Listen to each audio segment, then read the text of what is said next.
নারী নির্যাতন মামলায় কণ্ঠশিল্পী মাইনুল আহসান নোবেলকে গ্রেফতার করেছে ডেমরা থানা পুলিশ। 20 মে সোমবার দিবাগত রাত 2:30টার দিকে রাজধানীর ডেমরার থানা পুলিশ তাকে গ্রেফতার করে। ডেমরার সারুরিয়ার আমতলার নিজ বাসা থেকে তাকে গ্রেফতার করা হয়েছে। আজ দুপুরে নোবেলকে আদালতে পাঠাবে পুলিশ। সম্প্রতি এক নারীকে মারধর করে টেনে হিঁচড়ে নেওয়ার একটি ভিডিও সামাজিক যোগাযোগ মাধ্যমে ব্যাপকভাবে ভাইরাল হয়। এরপর নোবেলের বিরুদ্ধে অভিযোগ দায়ের করেন ভুক্তভোগী নারী।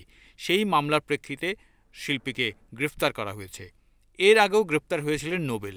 অনুষ্ঠানে না গিয়েও 1,72,000 টাকা নেওয়ার অভিযোগে 2023 সালে রাজধানীর মতিঝিল থানায় দায়ের করা মামলায় নোবেলকে গ্রেপ্তার করা হয়েছিল। উল্লেখ্য, এই ঘটনার আগে থেকেই ধর্ষণ, গিটার ভাঙা, নগরবাউল খ্যাত জেমসের বিরুদ্ধে কটূক্তিসহ নানা বিতর্কিত ইস্যুতে জড়িয়ে পড়েন নোবেল। সম্প্রতি কুড়িগ্রামের ফুলবাড়ী ডিগ্রি কলেজের 50 বছর পূর্তি ও সুবর্ণ জয়ন্তী উপলক্ষে আয়োজিত অনুষ্ঠানে অসংলগ্ন আচরণ করেন তিনি। মঞ্চে মদ খেয়ে মাতলামি করায় ক্ষেপে যায় শ্রোতারা। ভারতীয় সঙ্গীত প্রতিযোগিতা অনুষ্ঠান সারেগামা দিয়ে পরিচিতি পান বাংলাদেশি এই গায়ক। ক্যারিয়ারে কণ্ঠ দিয়েছেন একগুচ্ছ সিনেমার গানে। এর আগে মাদকে আসক্ত হয়ে সঙ্গীত ছেড়েছিলেন তিনি।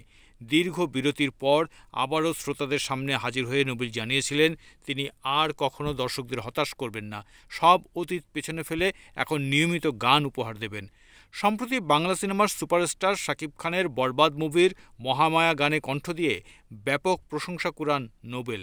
গানটি জনপ্রিয়তা পায়। সবার প্রত্যাশা ছিল সব ভুলে ভরা অতীত পিছনে ফেলে নোবেল গানে আবার নিয়মিত হবেন, কিন্তু সবাইকে আবারও হতাশ করলেন শিল্পী।